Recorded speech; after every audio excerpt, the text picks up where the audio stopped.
అక్షరం ప్రజల పక్షం. HR9 న్యూస్ టీవీకి స్వాగతం, సుస్వాగతం.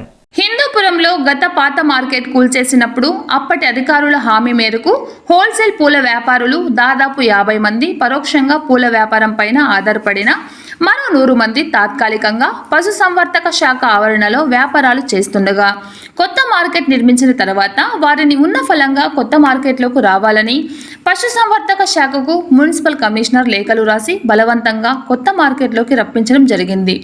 మరి ఇప్పుడు షాపులు వేలంపాట చేయాలని, మీరు ఉన్న ఫలంగా ఆ స్థలాన్ని ఖాళీ చేయాలని ఇప్పటికీ మున్సిపల్ కమిషనర్ దౌర్జన్యపూరితంగా వేధింపులకు పాల్పడుతున్నారు. ఈ విషయమై సదరు పూల వ్యాపారులు అధికారులకు ప్రయత్నాత్మకమైన చూపించాలని విన్నవించగా అది మా సంబంధం లేని విషయమని తప్పించుకోవడం జరుగుతుంది.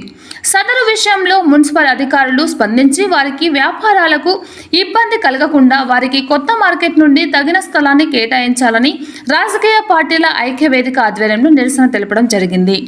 ఈ కార్యక్రమంలో కాంగ్రెస్ పార్టీ జిల్లా నాయకుడు శ్యామ్ కిరణ్, బీఎస్పీ శ్రీరాములు, సిపిఐ వినోద్ గారు, ఎంఐఎం మున్నా, కాంగ్రెస్ పార్టీ నాయకులు షాహిద్, కలీం, ఫైరోజ్, హనుమంతరావు, అంజీ తదితర నాయకులు, పూల వ్యాపారస్తులు పాల్గొన్నారు.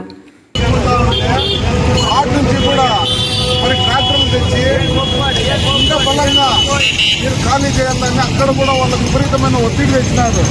మరి ఇప్పుడు ఏదో సెల్లార్లో స్థలం కేటాయిస్తామని కేటాయించి అది ఇంకా 6 నెలల సంవత్సరం కాలే. మరి అది కూడా ఇప్పుడు ఉన్న బలంగా ఖాళీ చేయాలంట. మరి కమిషనర్ సార్ మాట్లాడితే ఏమంటాడు, ఇది వాళ్ళ ఆస్తి ఏమన్నా మున్సిపాలిటీ ఆస్తికి మా ఇష్టం వచ్చినట్లు చేసుకుంటాము, మమ్మల్ని ఏంది అడిగేది, మీరు ఈ బాధలు మీ సమస్యలు ఆడన్నా పడండి అని అత్యంత నిర్లక్ష్యపూరితంగా అని సమాధానం చెప్తున్నాడు. మరి వాళ్ళు ఇన్ని రోజులుగా ఆ వ్యాపారం పైన జీవనం చేస్తూ మరి ప్రభుత్వానికి పన్నులు కడుతూ మరి దానిపైన ఆధారపడిన వ్యాపారులు మరి జీవనం చేయాలా లేకుండా ఆత్మహత్యలు చేసుకోవాలని ఈ సందర్భంగా మున్సిపల్ కమిషనర్ గారిని ప్రశ్నిస్తాను. మరి ఈ సందర్భంగా ఆయన ఏమంటారంటే, అడ్వాన్సులు బాడుగులు వాటి కోసము మేము యాక్షన్ వేస్తాము, బుకింగ్ వేస్తాము, అంతవరకు ఆడన్నా పెట్టుకోండి అంటాడు. కనీసం ఎక్కడ పెట్టుకోవాలో స్థలాన్నన్నా మున్సిపల్ అధికారులు చూపించాలి కదా. దాన్ని కూడా దాటవేత ధోరణిలో ఉన్నారు.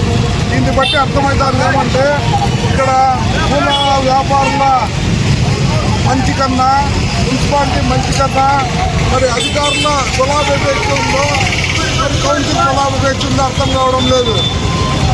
మరి ఈ నిర్లక్ష్యపూరిత వైఖరిని మున్సిపల్ అధికారులు వదిలేసి పూల వ్యాపారులకే చెవులో పూలు పెట్టే తయారైనారంటే వాళ్ళు ఎంత స్వార్థపూరితంగా తయారైనారో ఈ సందర్భంగా మనకు అర్థమవుతుంది.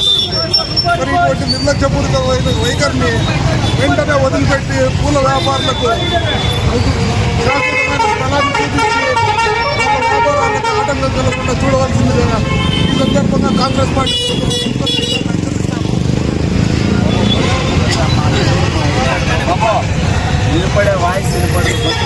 వినిపిస్తుందిలే.